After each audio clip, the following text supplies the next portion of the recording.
Congo को उन mysterious चीजों का स्वर्ग कहा जाता है जो कि अभी तक सिर्फ वहीं पर देखे गए हैं और ये घिरा है दूर दूर तक फैले ट्रॉपिकल फॉरेस्ट से।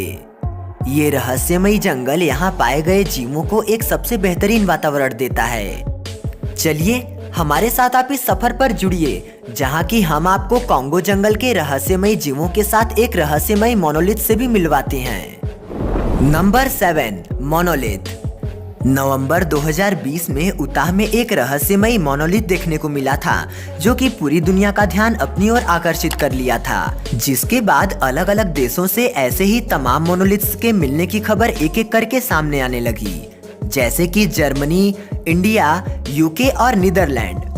अचानक से मिले इन सभी मोनोलिथ्स के बारे में सुनकर लोगों को एक पुरानी मूवी 2001 अ स्पेस ओडिसी की याद आ गई, जिसमें कि ऐसे ही सिंबल्स एलियन के धरोहर के तौर पर दिखाए गए थे और ये ह्यूमन इवोल्यूशन को भी डिफाइन करते थे। फिर फरवरी 2021 में कॉन्गो में एक बार फिर 3.5 मीटर लंबा मोनोलिथ देखने को मिला। इसके मिलते ही वहां के लोगों में डर की लहर दौड़ गई, जिसके बाद लोग इसे छेड़छाड़ न करें इसके लिए सिक्योरिटी फोर्स लगाकर इसे बचाने की तैयारी शुरू कर दी गई। इसके पीछे किसी का हाथ तो नहीं है, ये क्लियर करने के लिए यहाँ की सरकार काफी जांच भी कराई, लेकिन उन्हें इसके पीछे कोई सबूत हाथ नहीं लगा, जिसके बाद ये एक रहस्य बनकर ही रह गया। Number 6, cobalt mining. जब बात कॉन्गो की आई है तो यहाँ के माइनिंग साइट्स की बात न हो ऐसा तो हो ही नहीं सकता। यहाँ के जमीन से कोबाल्ट, कॉल्टन, कॉपर, टिन और सोना भी काफी मात्रा में निकलते हैं। अब जैसे कि कोबाल्ट, इसका बहुत बड़ा उपयोग इलेक्ट्रॉनिक डिवाइसेस में होता है, जिसमें सबसे अहम उदाहरण है बैटरीज। यहाँ के लेबर्स के दिन रात की मेहनत की वजह से हम और आप मॉडर्न वर्ल्ड का लुत्फ उठा पाते हैं।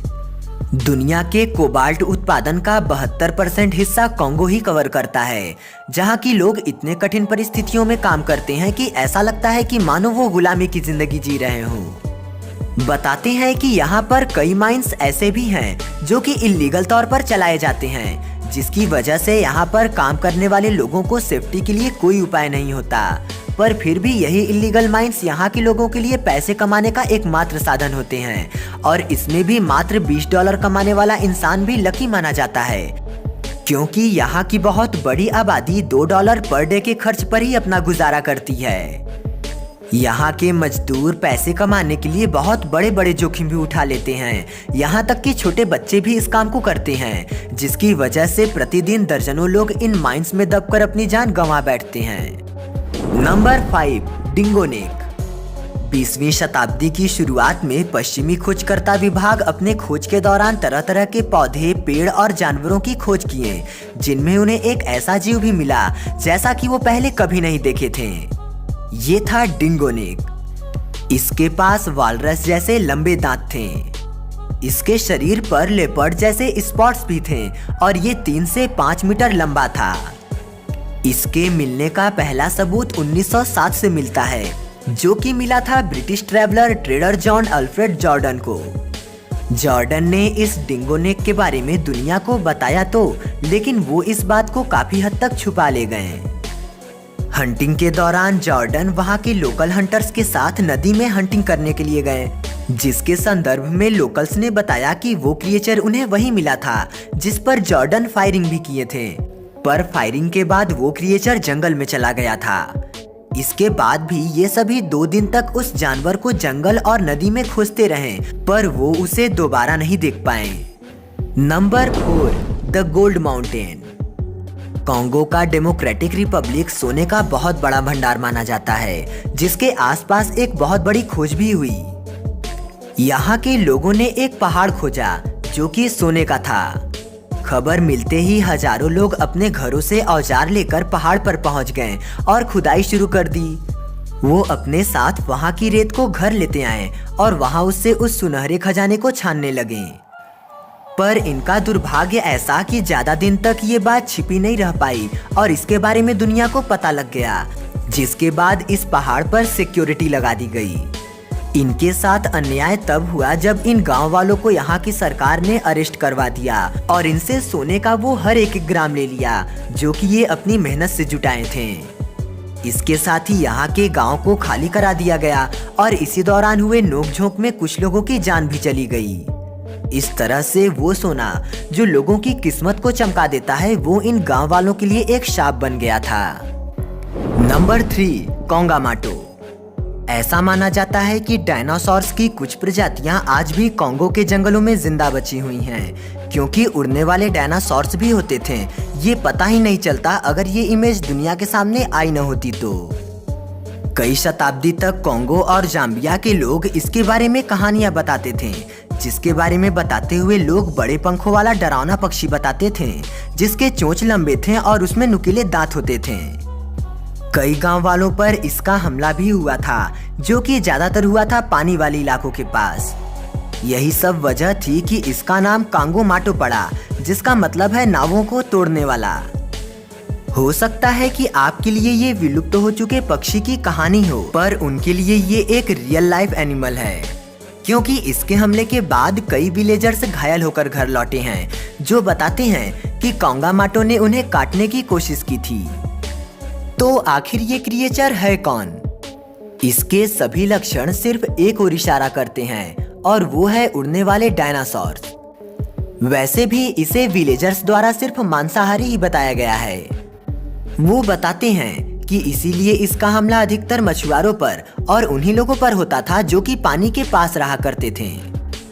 इसकी पहली खबर 1932 में अमेरिकन जियोलॉजिस्ट इवान सैंडरसन द्वारा मिली थी, जो बताए थे कि उन पर भी इस दानव ने हमला किया था और वो फायरिंग करते हुए खुद को इससे बचाए थे, पर इस पर उसका कोई प्रभाव नहीं पड़ा था और ये उड़ते हुए वहां से गायब हो गया था। Number 2, cave of agonising death. ऐसे बहुत से खोजकर्ता हुए जो 20वीं शताब्दी में कोंगो के रहस्यों से पर्दा उठाएं, लेकिन उनमें से एक सबसे अलग है। अटिलियो गाटी, जो कि इटालियन फिल्म मेकर और एक्सप्लोरर थे, उन्हें कोंगो के कल्चर में एक खास रुचि थी। यहाँ घूमने के दौरान यहाँ के लोकल लोग गाटी को एक गुफा के बारे में भी बताते हैं, जिसे कि वो सब मौत की गुफा कहकर बुलाते थे। यहाँ ऐसे कई गुफा थे जिसमें की आत्मा भटकती थी उन लोगों की जो इसमें कभी घुसने की कोशिश किए थे और अपनी जान गंवा बैठे थे। इस गुफा को देखने का फैसला लेते हुए गाटी पहुंच गए कावेना केव। वो अपने साथ एक टीम तैयार किए और निकल पड़े गुफा की गहराइयों में उसको नापने के लिए, लेकिन गुफा के पास पहुंचने पर उन्हें एंट्रेंस के अलावा सिर्फ और सिर्फ अंधेरा ही दिखाई पड़ता है। जब ये नीचे उतरते हैं तो कुछ दूर जाने पर इन्हें ह्यूमन स्केलेटन मिलता है, जिस पर कोबरा लिपटे हुए थे।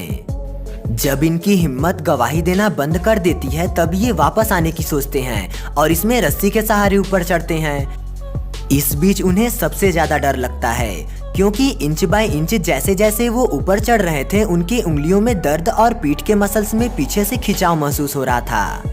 हालांकि वो गुफा से बाहर सही सलामत आ तो गए, पर उस दिन के बाद उन्होंने कसम खा लिया कि वो कोंगो के लोगों द्वारा सुनाई गई कहानियों के तह तक जाने की कोशिश अब कभी नहीं करेंगे।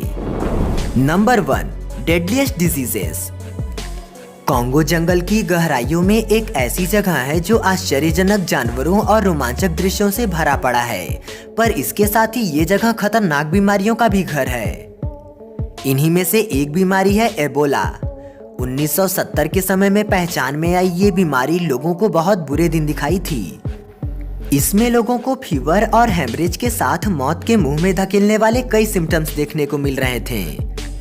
यहीं पर 2021 में फैली एक भयानक बीमारी जो कि लिक्विड द्वारा फैली थी, ये लोगों व डॉक्टर से लेकर जानवरों में भी देखने को मिल रही थी। मलेरिया का होना इनके बुरे दिन की शुरुआत का एक अलार्म था। यहाँ के फैसिलिटीज के बारे में अगर पूछा जाए तो बस इतना समझ लीजिए कि एक बार यहाँ अगर कोई बीमार पड़ जाए तो वो तभी बीमारी से मुक्त हो पाता है जब वो अपना दम तोड़ दे।